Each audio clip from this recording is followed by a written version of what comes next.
사랑하는 성도 여러분, 오늘도 새로운 한날입니다. 하나님께서 이스라엘 백성들을 광야에서 아침마다 만나로 먹이셨습니다.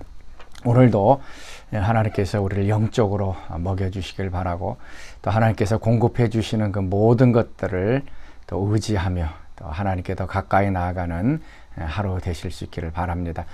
자, 오늘 우리가 같이 묵상할 말씀 사사기 7장 1절에서 8절까지 말씀입니다. 여룻바알이라 하는 기드온과 그를 따르는 모든 백성이 일찍이 일어나 하롯셈 곁에 지인을 쳤고 미드안의 진영은 그들의 북쪽이요 모래산 앞 골짜기에 있었더라. 여호와께서 기드온에게 이르시되 너를 따르는 백성이 너무 많은즉 내가 그들의 손에 미디안 사람을 넘겨주지 아니하리니 이는 이스라엘이 나를 거슬러 스스로 자랑하기를 내 손이 나를 구원하였다 할까 함이니라. 이제 너는 백성의 귀에 외쳐 이르기를 누구든지 두려워 떠는 자는 길르앗산을 떠나 돌아가라 하라. 하시니 이에 돌아간 백성이 22,000명이요 남은 자가 10,000명이었더라. 여호와께서 또 기드온에게 이르시되 백성이 아직도 많으니 그들을 인도하여 물가로 내려가라. 거기서 내가 너를 위하여 그들을 시험하리라. 내가 누구를 가리켜 내게 이르기를 이 사람이 너와 함께 가리라 하면 그는 너와 함께 갈 것이요 내가 누구를 가리켜 내게 이르기를 이 사람은 너와 함께 가지 말 것이니라 하면 그는 가지 말 것이니라 하신지라. 이에 백성을 인도하여 물가에 내려가매 여호와께서 기드온에게 이르시되 누구든지 개가 핥는 것 같이 혀로 물을 핥는 자들을 너는 따로 세우고 또 누구든지 무릎을 꿇고 마시는 자들도 그와 같이 하라. 하시더니 손으로 움켜 입에 대고 핥는 자의 수는 300명이요 그 외의 백성은 다 무릎을 꿇고 물을 마신지라. 여호와께서 기드온에게 이르시되 내가 이 물을 핥아먹은 300명으로 너희를 구원하며 미디안을 네 손에 넘겨주리니 남은 백성은 각각 자기 처소로 돌아갈 것이니라 하시니 이에 백성이 양식과 나팔을 손에 든지라. 기드온이 이스라엘 모든 백성을 각각 그의 장막으로 돌려보내고 그 300명은 머물게 하니라. 미디안 진영은 그 아래 골짜기 가운데에 있었더라.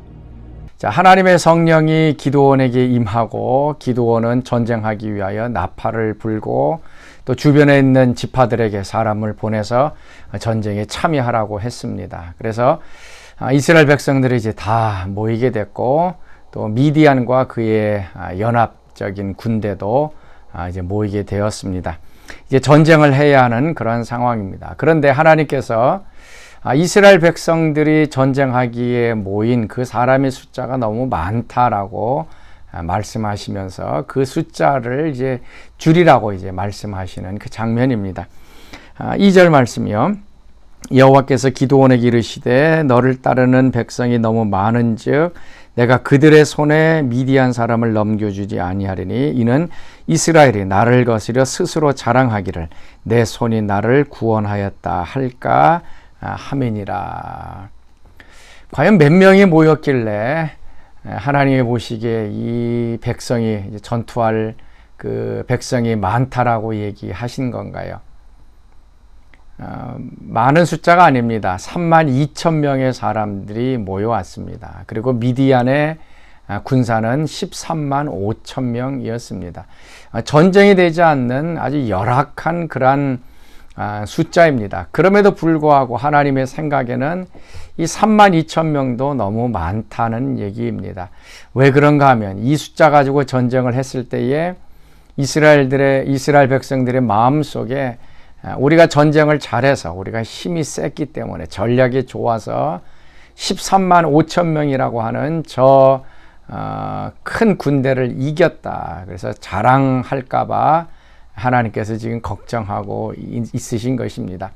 그래서 기드온에게 얘기합니다. 그 3절 말씀 전쟁이 두려워서 떠는 사람은 집으로 돌아가라. 그랬더니 22,000명이 돌아가고 10,000명이 남았던 것입니다. 아마 기드온은 가슴이 덜컥 내려앉았을 것입니다. 22,000명이 떠나가고 10,000명 가지고 어떻게 13만 5천 명을 상대할 것인가? 아마 두려움이 떨었을 것입니다. 지금 하나님께서 이스라엘 백성들에게 하시는 말씀이 무엇입니까? 이 전쟁은 너희들의 숫자에 달려있는 것이 아니다. 너희들의 전술에 달려있는 것이 아니다. 이 전쟁은 나의 전쟁이다 라고 말씀하시는 겁니다. 그래서 전쟁에 이겼을 때에 너희들이 자랑하고 교만할까 두렵다라고 얘기하시는 것입니다. 우리의 삶에 있어서 우리가 힘이 있고 또 돈도 좀 있고 권력도 있고 무슨 능력이 있으면 우리가 하는 일들을 하면서 그 영광이 누구한테 가냐 하면 나한테 가게 됩니다. 하나님에게 가지 않습니다. 내가 돈이 많아서 그 사업을 펼쳤고 내가 능력이 있어서 이 일들이 성공이 되었고 뭐 계약이 성사가 되었고 나의 지혜, 내 전략이 지금 잘 들어맞아서 이 모든 것들이 되었다라고 생각하면 그거는 나의 자랑으로 이제 끝나고 맙니다. 하나님께서는 그거를 원하지 않습니다. 어떻게 보면 우리에게 능력도 주시고 뭐 물질도 주시고 모든 것을 다 주셔서 누리게 하고 사용하게 하시지만 하나님께서는 철저하게 우리의 힘을 의지하지 않고 하나님을 의지하고 또 하나님이 연약한 우리들을 사용하셔서 얼마나 큰 일들을 이루시는가 해서 하나님께 영광이 되느냐라고 하는 것을 보기를 원하시는 것입니다. 그래서 우리가 좀 반드시 기억해야 될 것은 무엇인가 하면 스가랴에 있는 말씀처럼 이는 힘으로도 되지 않고 능으로도 되지 않고 오직 여호와의 신으로 된다라고 얘기하고 있습니다. 하나님의 힘, 하나님의 능력 이것으로 가능하다는 거예요. 우리의 힘과 또 능력, 어떤 뭐 전투력, 힘으로 되는 것이 아니다라는 것. 그래서 오늘 이 말씀을 좀 우리가 마음속에 기억했으면 좋겠습니다. 우리의 힘과 능력으로 이루어지는 것이 아니라 하나님의 신, 성령의 능력으로 모든 것이 되어진다. 시편 20편 7절 말씀에도 어떤 사람은 병거를, 어떤 사람은 말을 의지하나 우리는 여호와 우리 하나님의 이름을 자랑하리라 라고 얘기를 하고 있습니다. 그래서 우리가 너무 힘이 세면, 우리가 가진 것이 너무나도 많으면 우리는 하나님을 의지하지 않게 되고, 하나님을 의지하지 않으면 하나님의 영광이 드러나지 않고 하나님이 얼마나 또 위대하신지가 드러나지 않는 그런 경우가 많이 있습니다. 그래서 우리에게 힘을 빼는 그러한 시간들 허락해 주시죠. 바울이 그렇지 않습니까? 바울도 바리새인이었고 또 능력 있는 사람이었지만 그 능력 가지고 예수 믿는 사람들을 핍박하고 잡아 죽이는 그 일들을 행해 왔습니다. 그때 하나님께서는 이 바울에게 역사하지 않고요. 하나님께서는 바울을 철저하게 낮추시고 또 그의 몸에 가시를 주시고 연약한 것을 주어서 그 연약한 바울을 통해서 하나님이 얼마나 큰 일을 하시는지를 다른 사람들이 보게 만들었습니다. 그래서 바울의 고백은 무엇입니까? 내가 약할 때 곧 강하다라고 얘기를 합니다.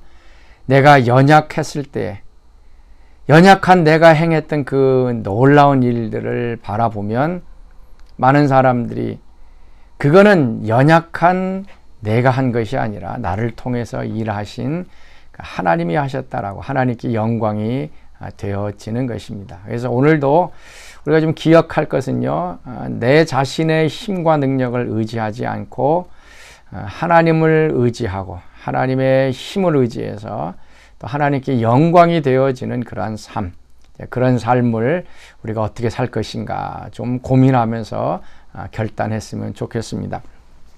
이제 10,000명이 남았습니다. 10,000명 가지고 어떻게 전쟁을 할 것인가. 하나님께서는 그 숫자도 너무 많다고 얘기합니다. 그래서 하나님께서 더 숫자를 줄이시는데 4절 말씀, 이제 백성들을 선발하려고 했을 때에 그들을 강가로 이끌고 갑니다. 그래서 물을 먹는 그 장면들을 보면서 내가 이제 어떠한 사람들을 선택할지 너에게 이야기하겠다라고 얘기를 합니다.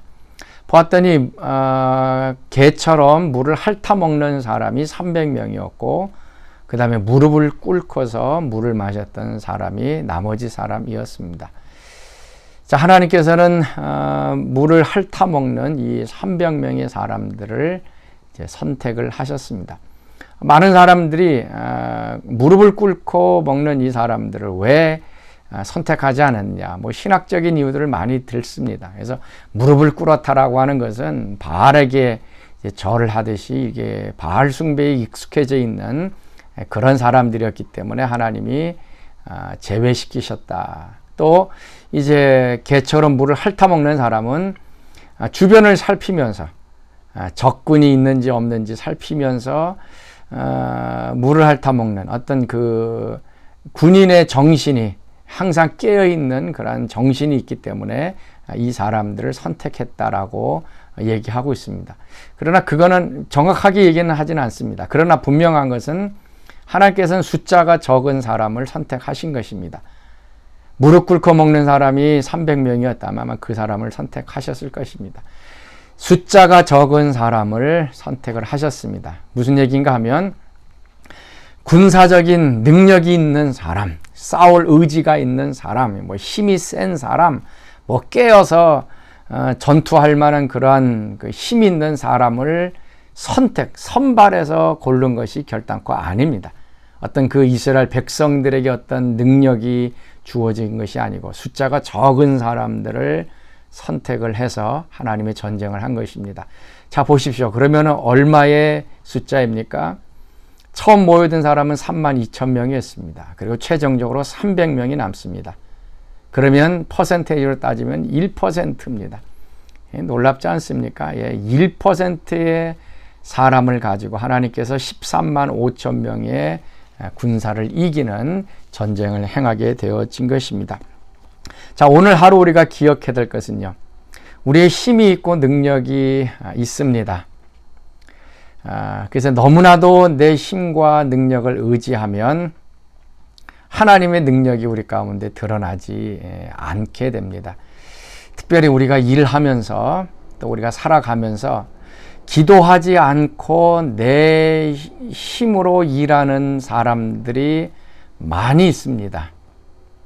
왜냐하면 내게 능력이 있기 때문에, 힘이 있기 때문에 하나님을 의지하지 않습니다. 기도하지 않습니다. 내가 장사 수완이 좋기 때문에 장사가 잘 된다고 생각하고, 내가 뭘 잘 만들고 뭐 잘 하고 그래서 커스터머들이 많아진다라고 생각하면 그 사람은 기도하지 않는 사람입니다. 그 사람은 자신의 힘과 능력으로 모든 일들이 이루어진다고 생각해요. 그래서 아침에 일어나서 우리가 직장에 나가서 일을 할 때에 기도하지 않고 일하는 사람은 그냥 내 힘을 의지하며 살아가는 사람입니다. 그런데 내 힘이 부족하고 약하면 절망이 일어나는데 절망할 필요가 없지요. 내가 부족할 때에 하나님을 의지하면 나의 약함을 통해서 하나님의 그 큰 능력이 나타나게 되고, 그럴 때 하나님이 얼마나 위대한지를 깨닫게 되어지고 하나님께 영광이 돌릴 수 있게 되어지는 것입니다. 자, 사랑하는 성도 여러분, 자, 오늘은 약함 가운데서 드러나는 하나님의 능력, 그래서 내 힘을 의지하지 않고 하나님을 더 의지하며 나아가는 삶. 그래서 오늘 하루도 여러분 좀 기도하면서 시작하기 바랍니다. 여러분의 능력이 있고 실력이 있습니다. 그럴지라도 더 하나님을 의지하고 나아갈 때 또 하나님께서는 더 놀라운 역사가 여러분 삶 가운데 있어질 것입니다. 우리 같이 기도하겠습니다. 하나님, 참으로 감사합니다. 오늘도 나의 힘과 재능과 지혜를 의지하지 않게 도와주시옵시고, 모든 것들이 하나님의 손에 달려 있음을 믿으며 하나님을 더 의지하고, 약할 때 강함 되시고 약할 때 하나님의 더 큰 능력이 나타나 하나님께 영광 돌리는 삶을 살게 하여 주시옵소서. 이제는 우리 주 예수 그리스도의 은혜와 하나님의 그 크신 사랑하심과 성령의 교통과 기름 부으심이 오늘도 철저하게 하나님 의지하며 하나님의 영광을 드러내며 살기를 소원하는 사랑하는 백성들 가운데 지금부터 영원토록 함께 하시기를 간절히 기도하옵나이다. 아멘.